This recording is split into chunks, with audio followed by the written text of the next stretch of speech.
This is Hannibal here from the Hannibal TV on YouTube. We are also on the Wicked Alien channel with Giving two-time. Tuesday is a global effort. Oh, There we go. anyways, I think we have some outside interference there, but me and Gene Sticco here, two-time author of UAP related books, and we're going to get into his latest one. He's also seen the Disclosure Project, it's called, or Age of Disclosure. Age of disclosure, Yeah, yeah. so I was too cheap to spend the $25, so he's going to give me and anyone else that hasn't seen it the breakdown because he's watched it. But I just want to say one thing about that. If they're so passionate about disclosure and they want people not interested in UAPs to watch this, what kind of a person that's skeptical about UAPs or not interested in it is going to actually watch this and pay $25? But how are you doing today, sir? Yeah, I'm Former doing good. former Air Force, I forgot to mention. Yeah, no, I'm doing good. It's been geez, it's probably been a month and a half since we've been on together. So good to see you again. Been keeping up on the wrestling stuff, and you did a good interview there with Avi Loeb. So you've kept things running. Yeah, I've done a couple of them, but I'm kind of at the point now where we're hearing so much contradictory stuff about the Three Eye Atlas. I just kind of want to wait and see what happens at this point because it kind of gives me a headache Yeah. hearing all the arguing. Where at this point, it's like I'm not really convinced by either one. At this point, it's just like put up or shut up. Yeah, exactly. I mean, people ask me about it all the time, and I'm like, I really am at the point of it's like, so what? I hope whoever has a vested interest in it, whoever, you know, I hope it delivers whatever they need it to deliver, right? So if we need it to be, or someone needs it to be a unusual interplanetary object that science is going to learn something from, I think that's great. If it's the other end of the spectrum, from what I heard, somebody remote viewed it and saw 5 million reptilian aliens cryogenically frozen in a mothership. I'm good with that too. Whichever one, we just gotta land on one, hopefully.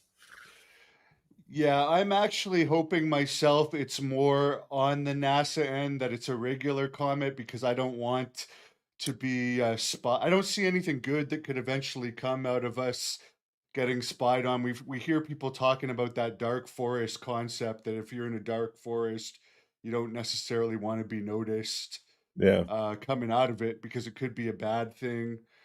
But but I do find NASA very arrogant in their press conference, and it is funny. I will agree with Avi Loeb on this.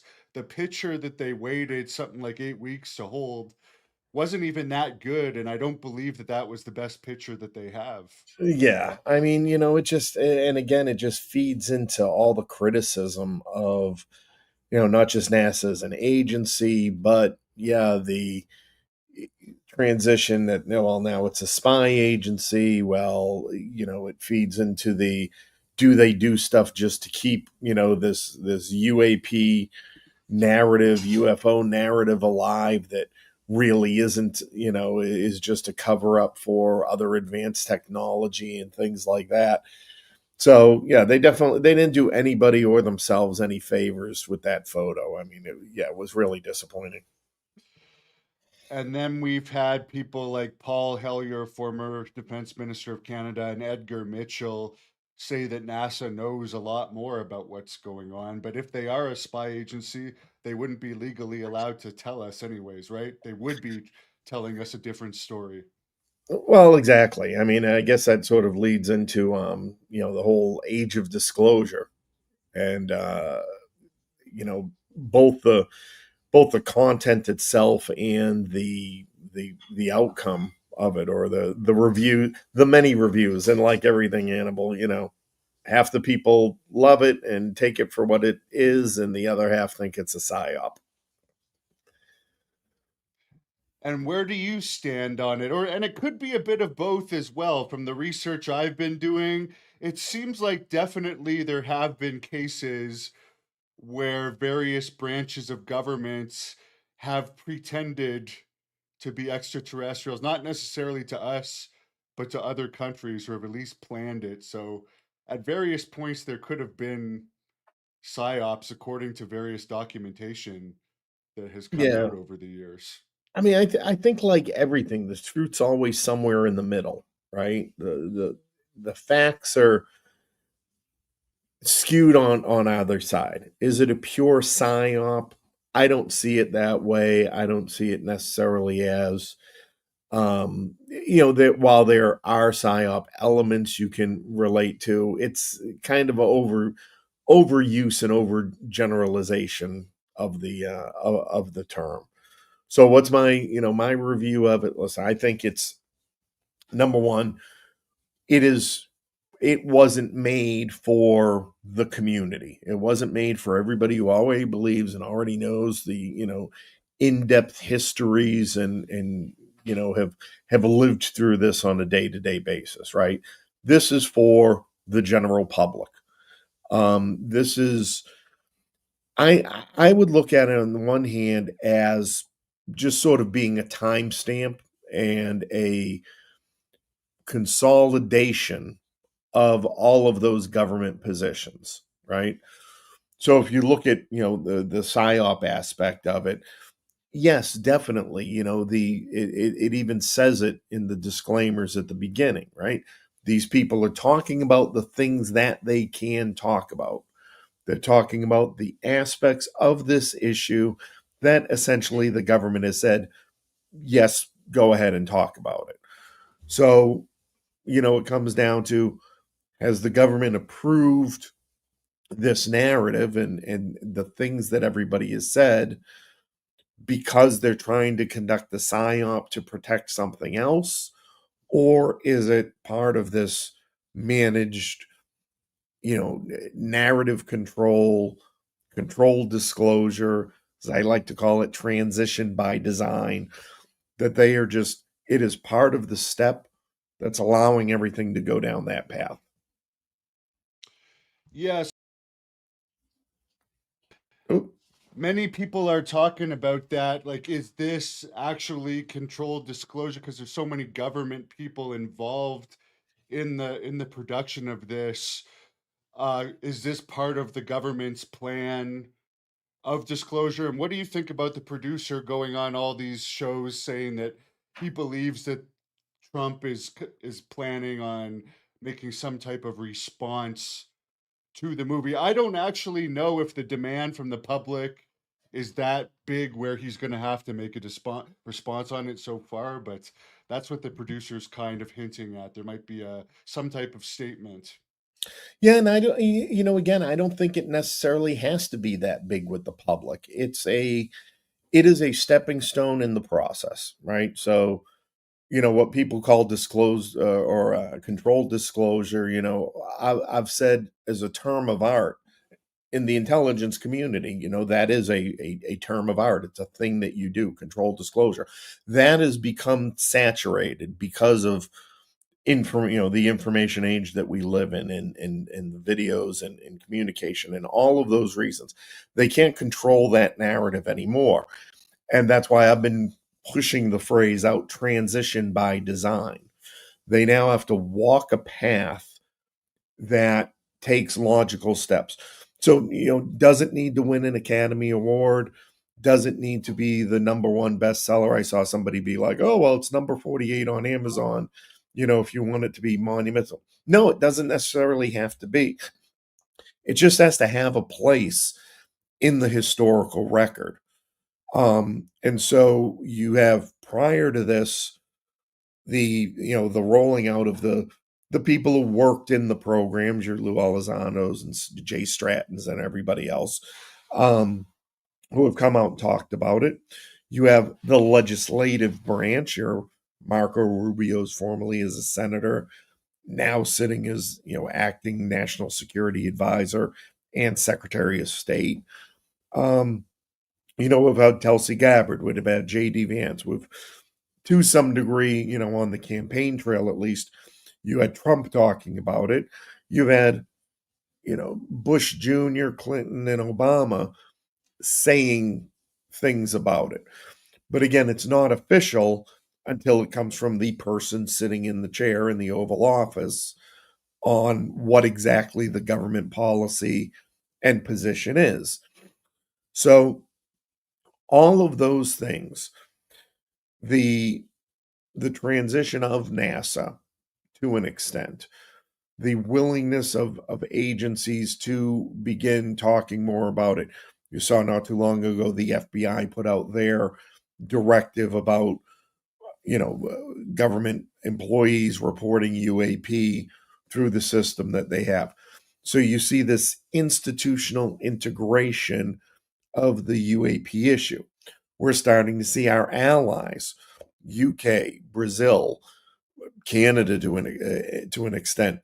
You're starting to see them replicate this. France, if you're not aware, has a phenomenal reporting system that is a public-private partnership with one of the academic institutions there on keeping all the UAP data or collecting all the data and keeping it public.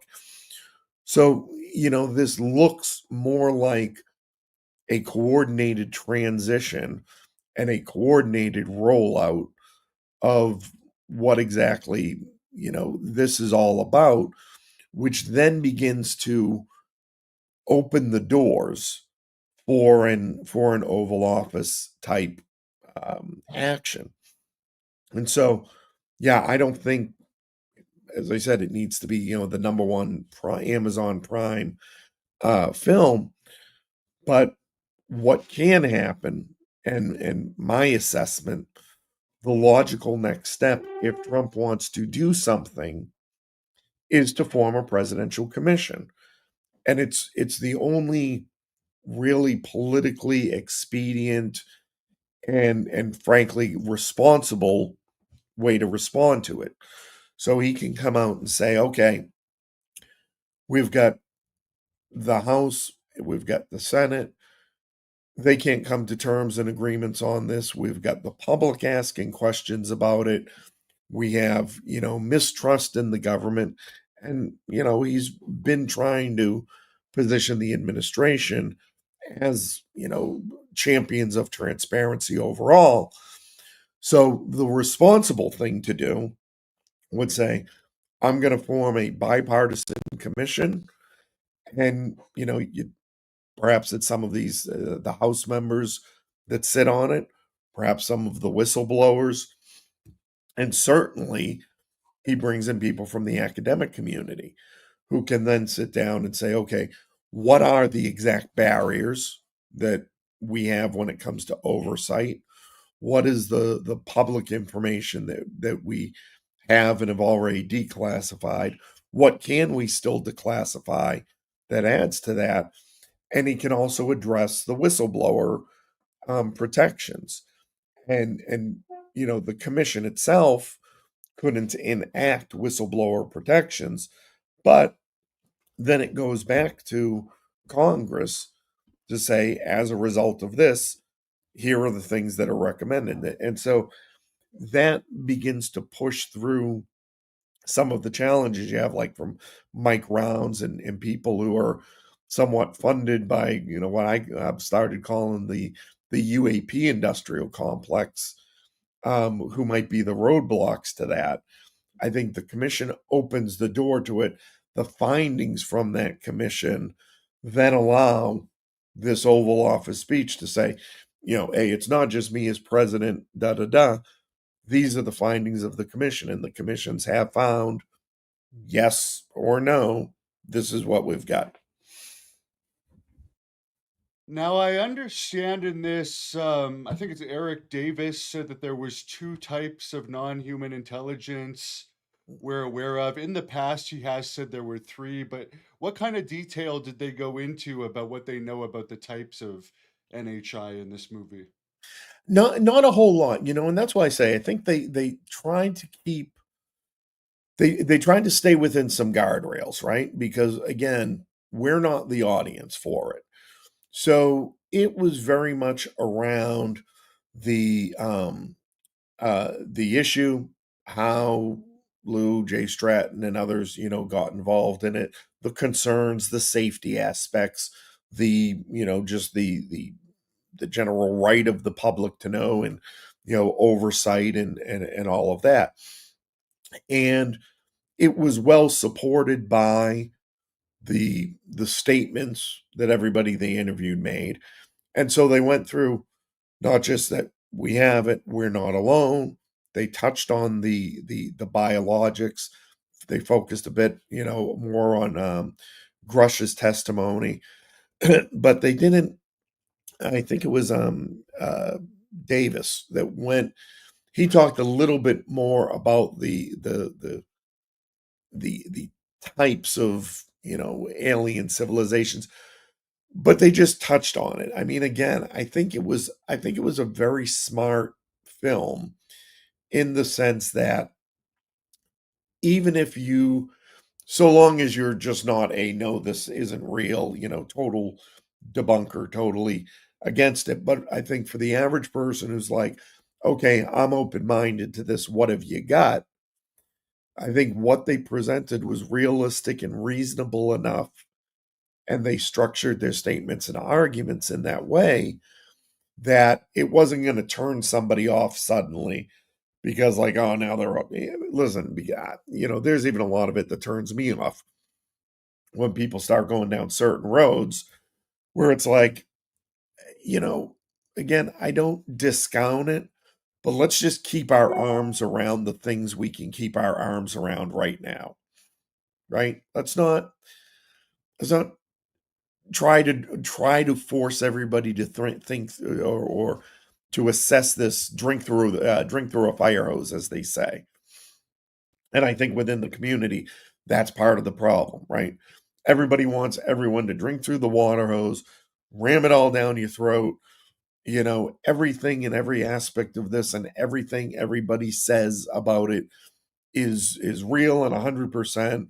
The crafter conscious, their telepathy, with human. Listen, let's take it step by step, right? Right. Reel it in, control the fucking excitement a little bit. Let's let's help everybody digest this, because there is a lot of information. And then let's deal with the facts as they come out, and the science or the findings or whatever it is. Let's deal with those as they come out. Because I think the fighting aspect of this is never going to end, because people are convinced of what they're convinced of. And I'm one to go by the don't necessarily believe everything you think. Be ready to have perhaps what you've concluded challenged, right? Expect it might not be as sexy as you think it's going to be, in a lot of ways. But it's, my overall review, I think it was a fine movie. Don't think it was a psyop. I think it certainly has a role in being a step in the path forward, a catalyst, let's say, that was probably needed, that we can focus on one central body of work that captures all of the things involving government and science at this point, that then lays a foundation for going forward. And when you mentioned the step in the right direction, it did get a lot of news coverage, and overall, they weren't making fun of it. There wasn't as much X-Files music when they're talking about it. They're taking the stories seriously. They might not be acknowledging that it's NHI, but they're acknowledging that it's something unusual. Yeah, But and I think one of the more important things, they're repeating the point of it, or they're repeating the talking points, in so much as being definitive. We are not alone. There are objects that the government does not know the origins of. So yeah, I think the press and the mainstream media has been useful in that way. Dan Farrer making the rounds, yeah, that's great. It's great they had him. And just to backtrack, what you said about the $25, $25 price tag to buy it, or $19 price tag to rent it, especially if you're trying to get, that mainstream audience to engage somebody that, might not otherwise be interested, but would, stream it if it happened to be on and it was already part of the package. I'd imagine at one point it's going to get there. Um, but listen, yourself, you've done films. Nothing's cheap. And so you've got to recover that somewhere, somehow. So I don't necessarily fault them. I know my understanding is, Dan Farr was hoping for a nationwide, every theater having this thing, and the industry just wasn't going for it. So again, truth always being somewhere in the middle, where they landed as far as the limited release in a few theaters, perhaps that'll expand to other smaller theaters, niche theaters, maybe see the price of it come down, or it just go into the regular rotation. Um, it's the great compromise anyone in business winds up having to make to ensure their shit gets out there. Yes. I just the way they talk about it like it would be an immediate change. I'm just use my parents as an example who don't believe in any of this. I would have to literally drag them in front of a TV and force them to watch it. So I don't know if that many people that aren't interested are going to tune into it, but some might, and maybe that's going to grow over time. But one thing I think that they talked about in this that I've heard is in the past, everyone, a lot of the community out there says, oh well, they're like stopping us from playing with matches as far as turning off and on our nukes. But I understand, and maybe you can elaborate on this.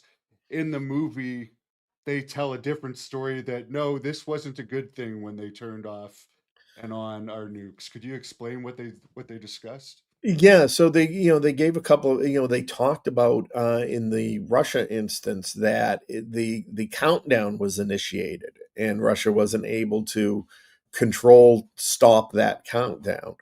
They talked about the taking the systems down. All the stories we're already familiar with. Um, and so yeah, they didn't frame it so much in the way of, oh, they're trying to send us a message to be peaceful. It was very much framed in the way of, are they, could they be trying to cause war between nations and things like that. It was a little, I'd say, yeah, a little more nefarious um, sounding than perhaps a lot of us have generally assessed it to be more of a warning to nations. And that was one thing I found interesting continuously through the documentary, and when these things came up, and they talked a lot about reverse engineering, which of course I have a very deep interest in. Um, it's always this go-to on the weaponization and the concerns on the weaponization of the technology. And I know some other organizations talk about, how do we again bring this forward for peaceful purposes?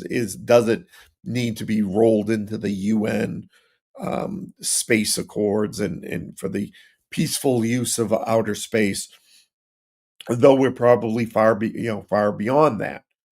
Um, but it put things like the UAP Disclosure Act and the desire for the government to have eminent domain over the materials, to be able to go back into the companies and be like, nope, all right, now you got to give them back, or this is what we're going to do with them. That was touched upon. I could see a lot of certainly complications from that. But yeah, I always find it interesting. It's right to the weaponization aspect of it that and so I don't know where we get, or we need that mindset change to say, well, can't we get governments to start looking at this as, you know, prosperity of humanity, right? See the benefits of that first, instead of going straight to weaponization. But again, if we take this back into the 30s, 40s, post World War II mindsets, then it makes sense. That's why we are where we are today with it. And it is all about the weaponization of the technology, because it's just been carried over, from the Cold War. And you will have some people like Peter Levenda, who recently did an interview with Jesse Michaels, talking about that it might have been NHI that caused us to go against each other in the first place through potentially creating the concepts of religion, which has led to a lot of our wars. But there's theories out there too that they're the ones that have been making us battle for whatever reason. Yeah, and and again, I tend to not agree with that, and it's just totally, trying to follow a line of logic. I think the whole development of religion, if we go back into the ancient aliens ideas, and that there was much closer and more regular interaction, I could see more of a scenario where they're bouncing around, they're doing their things with all the civilizations, and then they're like, all right, now we're gonna leave everybody their own devices. And they're like, Gene, you're in charge here, Hannibal, you're in charge over there, right? Now I'm trying to keep the people together and pass on this learning, and the people start acting up. I'm like, oh, hold on, I am the representative of the gods here on earth, right? And so now I've got to convince people of that. So I start dressing, I start behaving, I start doing things that might have make me look more like them. Um, and then somebody says, "Yeah, well, okay, Gene, but Hannibal over here, he says he's the one." Okay, well now I'm gonna, well, no, let's go fight about it, right? And then Hannibal kicks my ass, and then everyone said, "Oh, obviously Hannibal's the one who they want to be in charge," and it cascades, cascades, cascades, and all of a sudden the cultural and institutional memory goes away, and we have the writings and ceremonies and traditions and symbolisms of these things that remain, that just continue to get perverted, generation after generation. So yeah, I'm just probably on the other side of that theory that it's intentional. I think it was just a matter of our DNA, and the basic animal instincts of survival of the fittest, and perhaps they've just been sitting back watching that. So apparently they talked a lot about the at least 80-year cover up of NHI.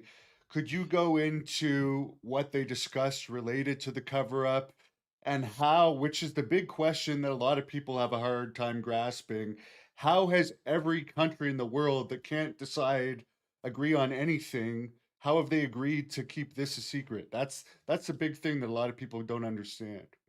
Yeah, well, I mean, and it's interesting because you're right in the one sense. It's like, of all the things, if there's going to be a cover up, this is the one thing everybody's agreed on. Um, but when you step back and you begin to look at it sort of in the geopolitical sense, now what Russia says about it is much different than the United States. Just to take or we take the big three: US, China, and Russia, right? So China essentially says nothing, and they just push out new technology, right? And they don't try to have or offer any explanation or have any discussions about UAPs. They're structured in such a way they can do that. Russia was too, up until the fall of the Soviet Union, and for the brief period between 93, 94, and then Putin becoming president in 2000, right? And that's the window where most of what we got came out of Russia. But Russia's never pretended that UFOs are perhaps US technology. Russia's always been like, no, we don't know what it is. We've formed a commission and an organization to study it, and blah blah. Now, post Putin, that's changed a little bit, where they sort of just like China, ignore the UAP aspect of it when it comes out. And where they can't ignore it, then they just outright blame the United States. But again, that 50s 50s through well, yeah, into the 90s even, and up until the fall, they would very much differentiate, UAP from, known US technology. Um, when it comes to other countries, even like the UK, let's say, again, you have to look at the influence of the US, right? We have military bases in the UK. We have more resources and capacity to deal with recovered technology. And so, therefore, we become the default. It's what happened in Brazil, right? It was beyond what they could do. So, what did they do? They call the US. The US says, great. They send a C5 or C-130 down there to start picking up pieces, and all of a sudden it's in our ecosystem instead. So, I think inevitably any nation that might have their hands historically on the technology would have defaulted to either the US, Russia, or China, whoever, with which they're allied, for that assistance. And that would have driven whatever secrecy, they have on it, would have been dictated by the necessity of having those relationships. And then how do you manage that? You manage it financially, right? Great, we're going to take this, we're going to exploit it and all the rest of it. And there's going to be another, 100 million in your budget for science and technology and universities and shit down the road. Just keep your mouth shut. Now, since we're talking about Russia, I recently was listening to one of Jacques Vallée's audiobooks, and he was talking about the Voronezh, I think I'm saying it right, UAP incident, which is one of the best documented incidents in history in Russia, where a craft landed in a public park. Beings came out. There were scientists that took samples of the ground. Police covered it. The military were there.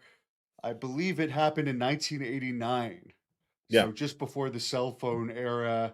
What do you know about that, if anything? I know you're more into the reverse engineering, but this is a pretty interesting thing. 9 foot tall aliens.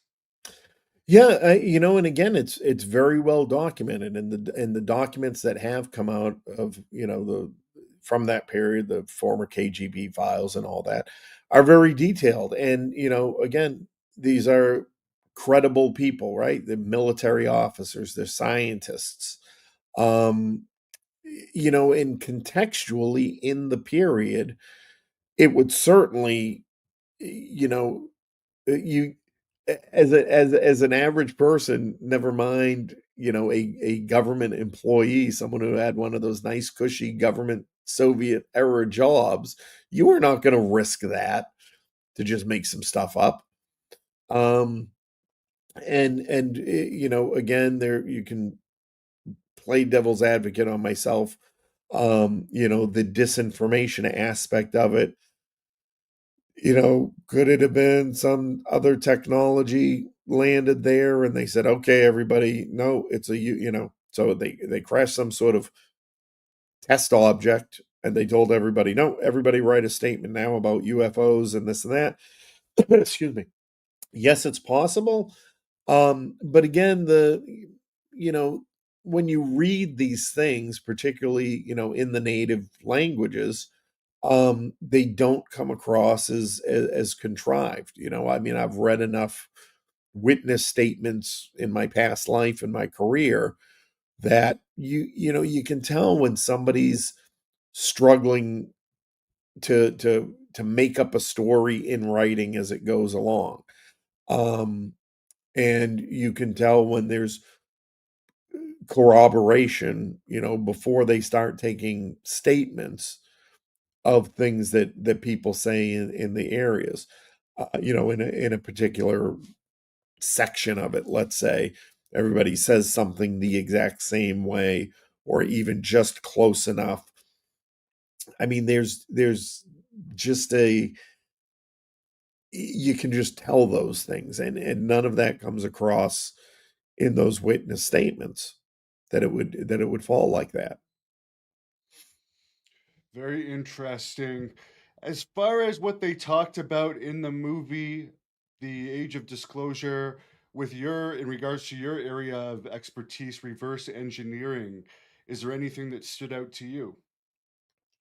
No, well, again, it was kind of nice to hear confirmation. It confirmed a lot of things for me, right? So it confirmed, they talked in terms of, oh, we suspect um, that other countries, Russia is reverse engineering, is attempting to. They weren't so definitive on it, um, except for particularly the US. Yes, there were programs. Yes, there's reverse engineerings. We suspect Russia has the same. Um, I think that's again sort of narrative control, that's sort of tiptoeing the geopolitical consequences of somebody in a government official coming right out and saying, yes, we know Russia does this and that. That has much different implications than me saying it, than even a Jay Stratton or Lou Elizondo saying it. For a sitting member or even a former member of Congress to make a statement in such a definitive way has much different political consequences. Um, again, they didn't go into a whole lot of detail, but it certainly, as I'm sitting there thinking, well, you definitely have that. And I know they have this. And, I know what my father-in-law did. Um, I just look at it and never mind, this was filmed 2 years ago, right? So, 50, Lou Elizondo's 50 pounds heavier in it. Um, as we go forward, I sent him a text during it saying, boy, they weren't kidding. The camera puts 10 pounds on you. And he's like, yeah, I wasn't, real healthy back then. I said, well, probably also under a lot of stress during that period too. Um, but yeah, so I think, right now I just try to keep it or look at it for what it's worth. It is a stepping stone, a consolidated stepping stone of all of the different things we have available at this time.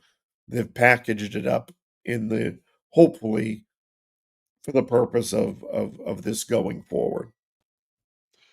What does Lou Elizondo drink, by the way? You were out with him a couple weeks ago. Well, what did he have? I think he just had. Oh, you know what? He had wine. Yeah, Wine. Okay. I was Fancy. making fun He's of a him because fancy guy. I drink old fashions, and the more exotic the old fashioned. We went out to dinner, my wife and I. She had a rehearsal for an upcoming show she's got concert, and we went to dinner afterwards. And I'm thinking to myself, well, I'm going to have my old fashioned, and then they were like, oh, we have this smoked fig and she said old fashioned. I said, that's it, sold. Any variation thereof, I'll take. So I understand he was partly a producer in this movie. They at least they talked about him having some role in producing it. What did he exactly present in the movie? So he was pretty much like the narrator for a good portion of it. He sort of set the stage, not only about his story. I've seen online people making fun of the one section. They have a giant chalkboard with the five observables, but it's really the five observables plus one of UAP. Yeah, isn't there Um, seven now?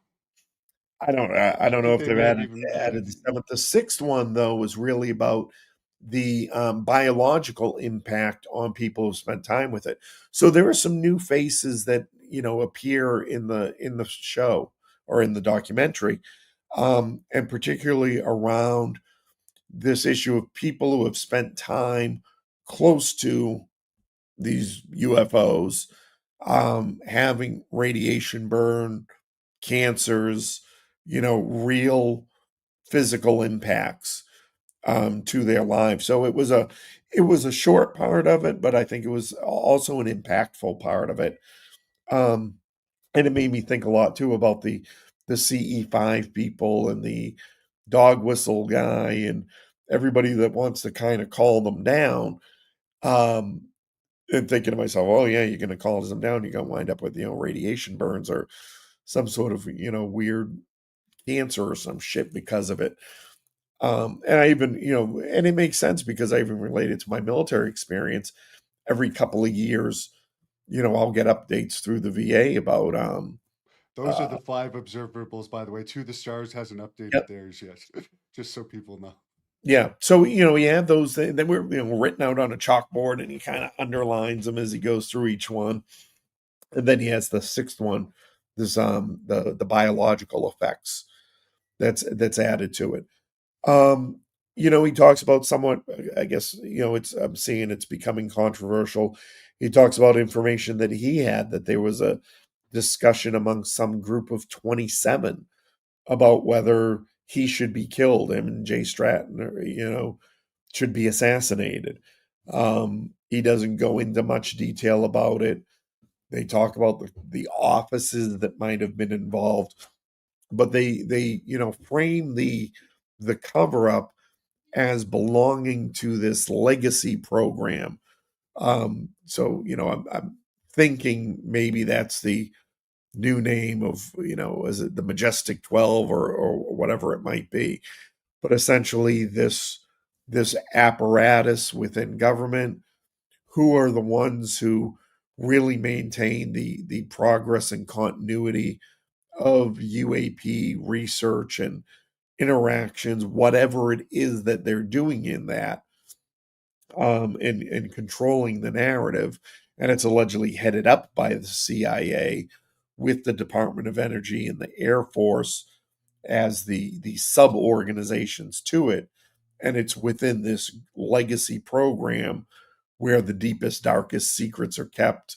Marco Rubio talks about even the president is kept out of the loop as a matter of plausible deniability, and how this group really are career bureaucrats who look at anybody in an elected position, including Congress, including the president, as just temporary employees who don't have a need to know all the details on what this is. And I understand Ryan Graves was in that too. I don't know how much you're allowed to say, but you've been having some personal talks with Ryan Graves as well lately. Can you Yeah, get? no, nothing too deep. I met him once last weekend, 2 weekends ago. So we've got so our Wicked Alien Radio Boston group, which is made up of some of the podcasters in the area, and just trying to really bring a focus to there's so much like history in New England on UFOs and UAPs that are some great stories, and it's embedded here. So that's sort of the purpose of the Wicked Local brand, is to amplify not only the podcasters and our friends like you and others who are looking at the area, but bring it back to a New England focus too.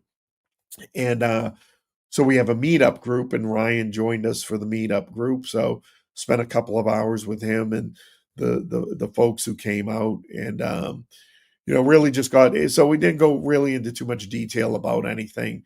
I was supposed to go be in New York City yesterday for the Q&A session, well, to watch the documentary and the Q&A session, and so I was hoping I'd see him again there, but I didn't want. I'm under the weather now. I'm on some new medications, so a drive to New York City and trying to stay overnight there was not it was not an attractive proposition for me, so I wound up skipping it.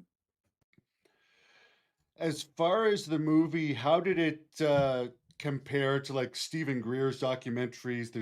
There's a clear bias and narrative that he wants you to go by, and even James Fox, he has his own ideas of what he wants you to grasp out of his movies.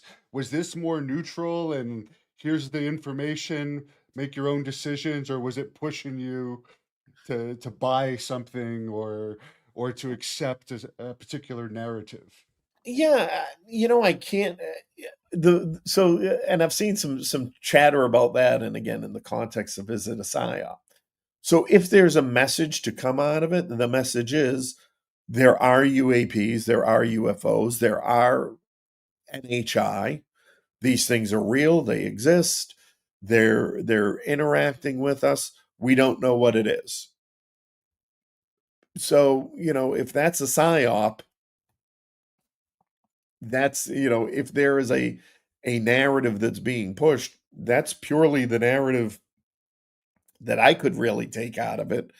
Um and overall, and there's need, and the American people need to have a right to know it, and there needs to be oversight, particularly of the contractors and people who are involved in developing this technology, because if it is at this the new atom bomb age type weaponization, then that certainly should be transparent to the public, transparent amongst our allies, the nations of the world as responsible global citizens and partners, and that private industry should not have control over these materials exclusively without any sort of oversight.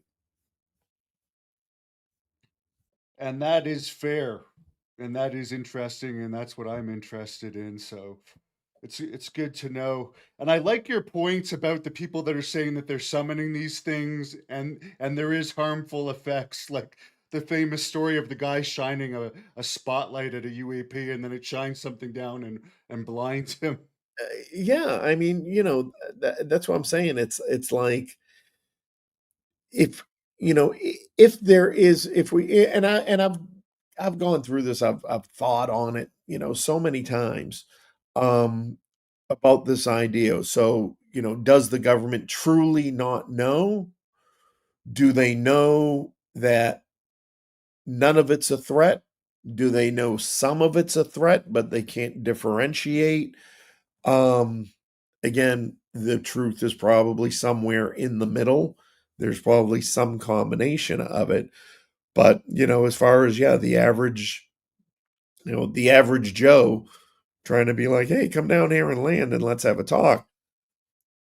I don't necessarily know if that's a, a smart thing to, do.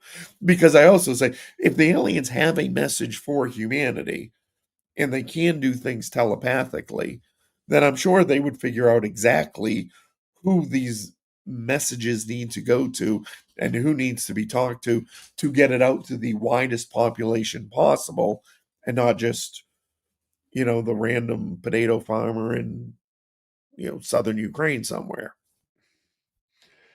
I hear they did talk about the infamous Holloman Air Force Base landing, where apparently beings met with CIA and members of the military. What was that, back in the 50s or 60s? I forget exactly when, but it's been a while, and there's been a lot of credible people that have said that there has been direct contact, which is very interesting. But what do you make of that, and what did they present about that landing in the movie? Yeah, so I remember them talking about it, but I really don't. Nothing stood out to me. So again, it was probably just repeating the story, and I sort of passed over it mentally. But yeah, it's like listen, even when I was in the service, and I knew guys who were out in Tonopah, Area 51, and all that, and they would, some of them would say the same thing. Well, I can't talk about what I've seen, but yeah, there's some weird shit. One kid said, "Oh, he's like, yeah, I know that we, have recovered bodies and we've returned bodies back to their people, their people. That there's an open channel of communication somehow." Y- You know, okay, it's I can't, not gonna totally say it's bull or anything, or it wouldn't surprise me. I guess is where I land on it. It's like, okay, it wouldn't surprise me. There's no proof of it. Um, it hasn't changed anything in my day-to-day life, it seems, unless you want to count all the technology that I'm sitting around that seems to make it more complicated than easy. But Yeah, and Jim Semivan has also alluded to that. The one of the former high ups in the CIA who also works for To the Stars, that he would assume that there has been contact. But one interesting person, I don't know if you saw Jim Lukatsky on the yeah, Weaponized podcast, and he was supposedly in charge of one of the UAP legacy programs. He said the most interesting thing I heard him say on this is that if the public knew what I knew about what we're capable of after doing these reverse engineering programs, we would not be concerned about invading civilizations. So basically, hinting that our technology and ability to defend ourselves against potential visitors is much greater than we have any idea about. yeah, and so again, I'd take that with a grain of salt, and only in so much as well, if they were that advanced to begin with, let's not get too cocky that we can take them down. My own research that I've done based on my father-in-law's work, right? Taking the craft that he describes and engineered in that, I found 6 government programs that could counter that craft. So it certainly looks like we've done work, at least, based on this small piece that I have. Um, Certainly looks like we've done work to figure out how to counter this type. Obviously, there's multiple types. So again, how big these programs are, what are the most common denominator between all the different types of craft, and have they developed some sort of countermeasures for those most common elements would sort of makes the most sense to me. And when I listened to it's an over 2 hour interview with the director on Joe Rogan, the most interesting part of that interview was when he was talking about programs that they had decades ago, and they even referenced this Operation Starfish Prime, where they were blowing up nuclear bombs in space as well as underwater. And it may not have just been for nuclear testing, it may have been because there's stuff under there that we actually wanted to knock out. Because it sounds really, even though that was what, 80 years ago, 60 Right. years ago, you got to know that's not very smart. Maybe there No. was a reason to risk doing that, that they actually did want to knock certain things out. Who knows? Yeah. But they Yeah, talked quite about it. possible. I mean, again, I think the big takeaway is this idea of there's obviously something going on. There's obviously a much richer history than anyone has admitted to. Um, and so what becomes the responsible path forward? You know, we can I think if we have that foundation laid where more and more documentation can come out, more structures put. I think the trick is putting the structure in place that manages it going forward before we worry too much about the what was done in the past and the decisions that were made in the past, right? So we can't change any of that, and if we're talking over the course of 80 years, how many people are still left to quote unquote hold accountable, you know, for anything? So, all those are all things that'll have to be flushed out and worked out in a way, again, that just allows us to move forward here. That's, my personal hope. Maybe we should all start sitting out in our backyards with a case of beer, a rifle, and a cell phone like the guy we interviewed the other week. I do that Goodness. anyway. Yeah, or John, right? Yeah. John Bell. No, exactly. I mean, it's again, it's an interesting time, and I just try to tell people, listen, you gotta there's a difference between information and intelligence, right? There's a difference between information and evidence, and not everything is evidence. Some, and things have to be broken down. And all I can say is just keep your arms around the things you can keep your arms around. Be supportive of everybody trying to doing the work to bring the issue forward, whether you particularly like them as a person or not. Sometimes we've got who we've got, so let's get behind them.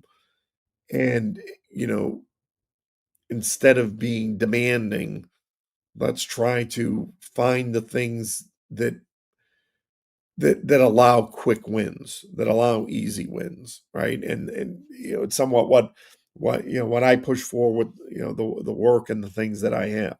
I understand there's complications around them, and you can't just throw them out there at a Senate hearing and all the rest of it. Great, but let's look at a path forward. What do we need to do? How do we get there? How do we make it easy, not only for the politicians that have got to get this out, but the institutions that have to manage how things that have to manage the fallout. And I've talked about it before, right? And it's one of the big concerns. The ontological shock, the religious shock is, it starts making everybody question, or it makes people more fanatical. And I think we saw some of that. And they talk about that in the documentary too, Hannibal, is that there were people going up to Jay Stratton and the likes saying, these are demons. You guys are doing the devil's work. And they were sort of taken back and shocked at the religious extremism they were getting for trying to talk about this issue. So we can magnify that however many times on sort of what the reaction is going to be out of the public if the institutions aren't on board with all of this, or understand the impacts of the path forwards in it. And another impact that I think the governments worry about, and I've heard people like Jacques Vallée talk about this, is if there's something above the government that could potentially have more control over us than the government, they're concerned that the people might not find the government as powerful. So that is apparently one reason against disclosure, from what I understand. Yeah, but in the same way, the mechanisms have to be there, right? So you can certainly have a break off faction who says, "Oh, I'm just going to wait for instructions from the Galactic Empire. I'm going to go Galactic Federation. I'm going to go sit in the woods, or sit on the mountaintop." Well, you're going to get hungry, and you're going to want plumbing eventually. So unless the Galactic Federation is going to come down on that and start providing that for you, then the government that you have might be the best bet to kind of work with so far. And believe me, I'm one who always sits back and says, remember, the government is just us, right? They don't inherently know anything more than we do. They're not inherently smarter or anything than the average. They are simply the representatives we have elected to go work this stuff out for us while we go about having our daily lives, right? We have said, I don't want to drive down to Washington D.C. to cast a vote on all of these issues, and it's impractical to try and have 300 million people drive down to D.C. to cast a vote. So we're going to send somebody there to represent us. So if we kind of, again, we need to be in that mind frame, and we need to constantly check our representatives to make sure they keep that mind frame as well. We have not elected them to hold power over us. We have elected them to represent us amongst our other fellow Americans in these bodies that have been set up. That didn't come with having power over us. That makes sense. There was someone on here that wanted you to tell a UAP story. Well, you have a new book coming out December the 9th. What can you tell us about that? So this is the origins story. Um, yeah, so this is the book I always wanted to write, and I probably started trying to write this back around 2010, 2011. Ran into a number of issues trying to do it at first. Struggled with, what is it exactly I want to talk about in it, and because I've got like so many great little stories to tell. Oh, and I see that some of my UFO. I don't have any UFO stories.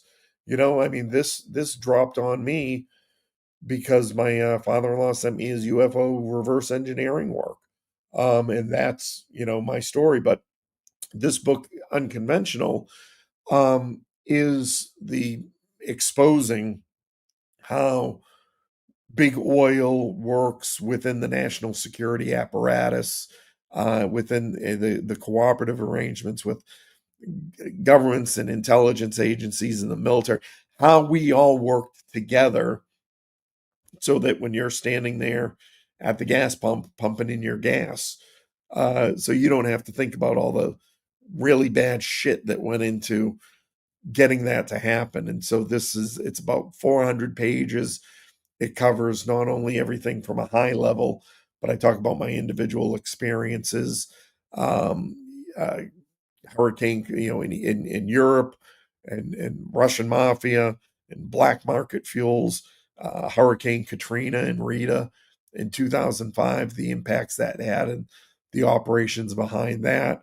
I go into Iraq, getting oil companies back into Iraq, what happens in places like Nigeria, my own experiences in Pakistan after the Bin Laden assassination, when we Have you had been to Nigeria, by the way? oh, I spent a lot of time in Oh, Nigeria. Yeah, good. I've, No I've been. wonder you've had some issues with your health going to places like that. Oh yeah, no, no,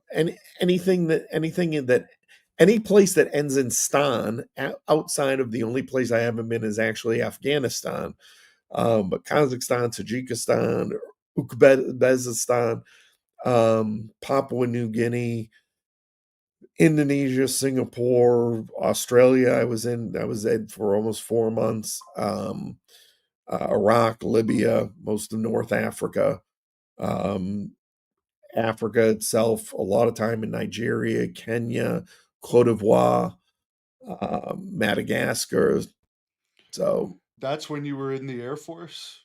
no, that's why I was that's why I was doing intelligence in the oil and gas industry. Okay, In the interesting. Air Force, I was in I had served in Bosnia during the conflict there when with NATO, and I was running the ambassador in and out during that time. What else? So I still had Desert Storm, Southern Watch, so Saudi Arabia, Bosnia, Somalia. Um, but yeah, everything else was oil and gas related, but still worked a lot with the military, throughout all those years. So yeah, unconventional is just that, just that the story of, and I titled it that, and there's a couple of quotes because around the time I was getting into that part of the business and in that world, the term for the end of easy oil, where you just kind of, some places you could put a pitchfork in the ground and oil would come up. Well, now they had to start thinking of new ways like fracking and shale and horizontal drilling and what they call unconventional techniques. So I was sort of birthed in that whole era of the end of Easy Oil, and certainly the geopolitics, the security of it became unconventional as well, which is why I landed on that title. Well, I'll get one last question in for you before you go. What did you think of Dan Farrow overall, the director slash producer of The Age of Disclosure? Yeah, I mean, again, the only opinions I have is based on the presentations that I saw in his interviews and such, and he did a fine job representing it. I know there's behind the scenes, there's some controversies, or there's some negative opinions of him and all of that. So I don't know. I don't have any insights into any of that part of it, but I think he did a fine job, as he should, representing his own film. And, I think he was good as far as his messaging and keeping it consistent and keeping it in those guardrails of, what the film actually is and what it actually isn't.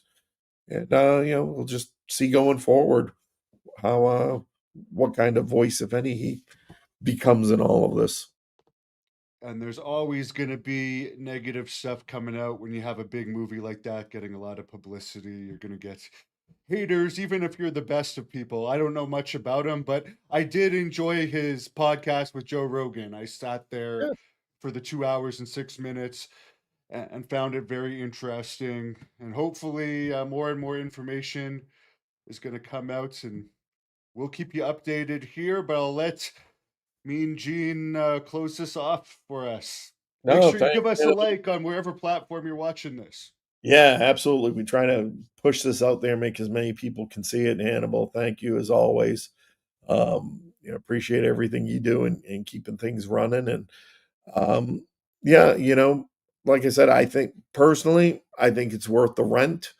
But just know going into it, you're probably not going to learn anything new if you're a long time fan of the subject. But listen, the holiday coming up, you might want to spend the $25 and have it on in the living room and force the relatives to watch it if they're ones giving you poach back, and hopefully that helps bring them helps inform them, let's say, uh, than just hearing it from you. I guess that's the message for the viewers at home, Hannibal.